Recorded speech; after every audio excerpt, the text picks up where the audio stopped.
Network marketing में आपको जीवन के बेहतरीन रिश्ते मिलते हैं, कुछ ऐसे रिश्ते जो खून के रिश्ते से भी बड़े होते हैं।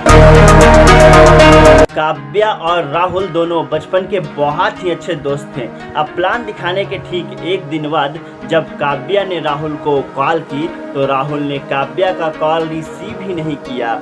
काव्या ने फिर से राहुल के पास एक दो बार कॉल ट्राई की और जब एक दो बार कॉल जाता है राहुल के पास तो राहुल फाइनली काव्या का कॉल रिसीव करके बोला, बोलो क्या हुआ।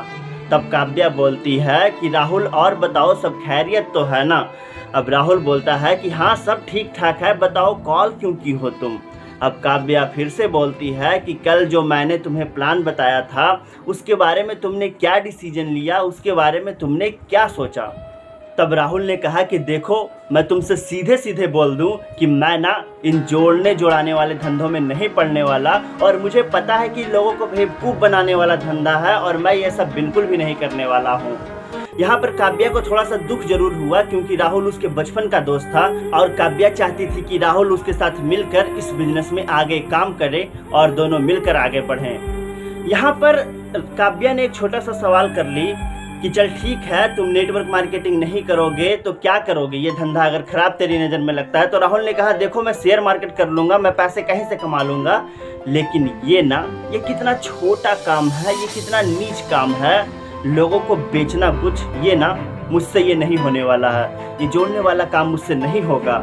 अब काव्या फिर से बोलती है कि चलो ठीक है शेयर मार्केट से तुम पैसे तो कमा लोगे लेकिन इस बिजनेस में ना बहुत अच्छे रिश्ते बनते हैं, बहुत अच्छे लोग मिलते हैं। और राहुल कई बार ना पैसे काम नहीं आते लेकिन रिश्ते काम आते हैं।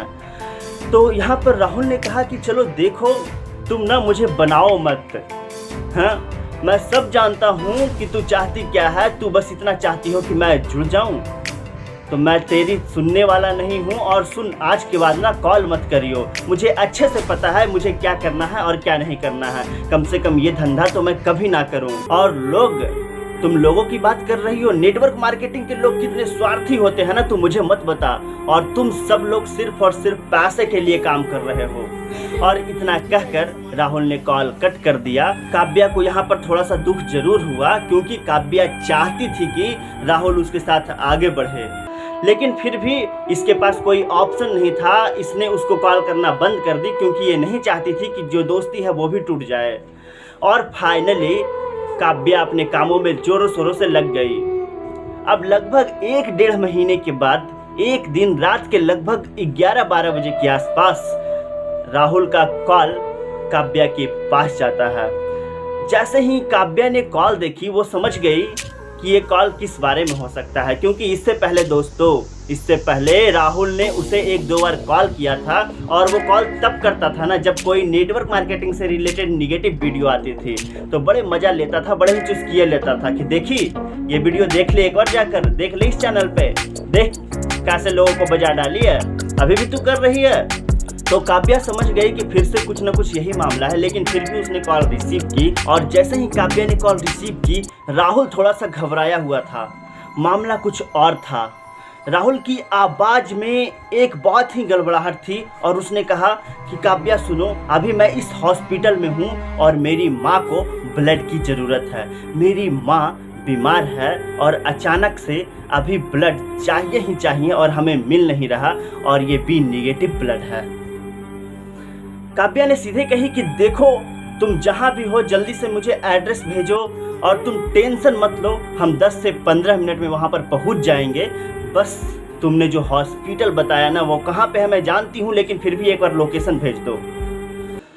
अब काव्या ने तुरंत इस मैसेज को अपने ग्रुप में अपने लीडर्स के बीच में सर्कुलेट किया, भेजी और 5 मिनट के ही अंदर एक बंदा मिल गया जिसका ब्लड ग्रुप बी नेगेटिव था। 10-5 लोग मिलकर तुरंत हॉस्पिटल में पहुंचे 10-15 मिनट में ही। और वहां पर जो राहुल था ना वो काफ़ी दुखित बैठा था। और जब ये सब लोग वहां पर पहुंचे तो राहुल को बोले राहुल ब्लड मिल चुका है। राहुल अंदर से तो बहुत ही ज़्यादा खुश था, लेकिन उसे कुछ समझ में नहीं आ रहा था कि वो क्या बोले और क्या नहीं बोले। फाइनली वहाँ पे उसकी माँ को ब्लड मिल गया और कुछ देर के बाद वहाँ से काव्या और उसके सारे जो भी नेटवर्क के लोग थे वो वहाँ से चले गए। लेकिन यहाँ पर जाते जाते काव्या ने राहुल से ये कही कि अगर कुछ भी होना तो हिचकना मत, मुझे फ्रैंकली बताना, मुझे कहीं भी कोई भी ज़रूरत होना तो मुझे फ्रैंकली बताना, हम तेरे साथ हैं।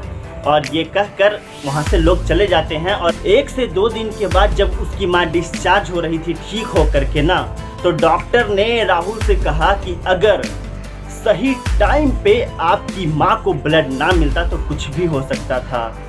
राहुल अंदर ही अंदर ना रोने लग गया था। और जब वो घर आ रहा था, घर पहुँच रहा था ना, तो रास्ते भर ये सोचता रहा कि वो काव्या के बारे में क्या सोचता था, वो नेटवर्क मार्केटिंग के लोगों के बारे में क्या सोचता था। जब वह घर पहुंचा तो उस रात उससे रहा नहीं गया और उसने काव्या को कॉल किया। और जैसे ही काव्या ने कॉल देखी कि राहुल का कॉल है तो उसने कॉल रिसीव की और सबसे पहले बात ये पूछी कि और बताओ राहुल, माँ कैसी है, सब तो ठीक ठाक है ना। राहुल बोलता है कि हाँ सब कुछ बढ़िया है, सब कुछ बढ़िया चल रहा है, माँ घर आ चुकी है। राहुल को कुछ समझ में नहीं आया, लेकिन राहुल ने फिर भी कहा कि देखो सब कुछ तो ठीक है काव्या, लेकिन एक चीज़ ठीक नहीं है। तो काव्या ने बोली क्या प्रॉब्लम है बताओ। तब राहुल ने बोला ना कि काव्या तुमने अभी तक मुझे जोड़ी नहीं। तब काव्या बोलती है यार क्या फालतू की बात कर रहे हो, तुम्हें ये काम नहीं करना है। और तुम ये मत सोचो कि हम लोग ब्लड इसलिए देने के लिए गए थे कि हम चाहते हैं कि तुम्हारी ज्वाइनिंग हो जाए, ऐसा बिल्कुल भी नहीं है। राहुल ने कहा कि क्या यार, ऐसा मत सोच कि मैं ज़िंदगी भर निगेटिव ही रहूँगा। हाँ मुझे लगता था कि नेटवर्क मार्केटिंग के लोग सब स्वार्थी होते हैं, और ये मत समझना कि अगर मैं निगेटिव था तो मैं पॉजिटिव नहीं हो सकता। और अभी तक तुमने पॉजिटिव लोगों की टीम बनाते हुए देखा है, अभी तक तुमने निगेटिव लोगों की टीम बनाते हुए नहीं देखा है। ये वो राहुल नहीं है। मुझे जोड़ ले काव्या, मुझे जोड़ ले, मैं भी चाहता हूँ इस परिवार का हिस्सा बनूँ, मैं भी चाहता हूँ ऐसे लोगों के साथ रहना। और सुन, मैं दिखाऊंगा कि टीम कैसे बनाया जाता है। ये सारी चीज़ें हो गई और फिर यहाँ पर लास्ट में अंत में राहुल यहाँ पर काव्या के साथ जुड़ जाता है। और आगे क्या हुआ ये तो कभी और, लेकिन ये कहानी आपको कैसी लगी दोस्त, ये घटना आपको कैसी लगी दोस्त, मुझे कमेंट करके नीचे ज़रूर बताइएगा। और मैं आपसे कहना चाहूँगा कि अगर आप नेटवर्क मार्केटिंग से नहीं जुड़े हैं तो एक बात हमेशा याद रखिएगा कि नेटवर्कर हमेशा स्वार्थी नहीं होते हैं। यहाँ पर अगर पैसों की बात होती है ना, तो इसका मतलब ये नहीं है कि ये सिर्फ पैसों के लिए काम कर रहे हैं। नेटवर्क मार्केटिंग में आपको जीवन के बेहतरीन रिश्ते मिलते हैं, कुछ ऐसे रिश्ते जो खून के रिश्ते से भी बड़े होते हैं। और जिन लोगों को भी ऐसा एहसास है ना, प्लीज़ आप कमेंट करके ज़रूर बताइएगा। और इस कहानी को, इस वीडियो को सिर्फ अपने तक मत रखिएगा, और भी लोगों तक पहुंचाइएगा। बाकी मैं ऐसे ही कहानियों के साथ मिलता रहूँगा आपको हर एक संडे को। और बने रहिए, जमे रहिए, डटे रहिए, क्योंकि आपका जीतना सुनिश्चित है। और हम आपसे मिलते हैं अगली वीडियो में, तब तक के लिए टाटा बाय बाय। लेकिन अगर दोस्तों आप हमारे चैनल पर फर्स्ट टाइम आए हो ना, तो ऐसे ही कहानियों को मज़ा लेने के लिए हमारे चैनल को सब्सक्राइब कर बेल आइकन जरूर बजा दें।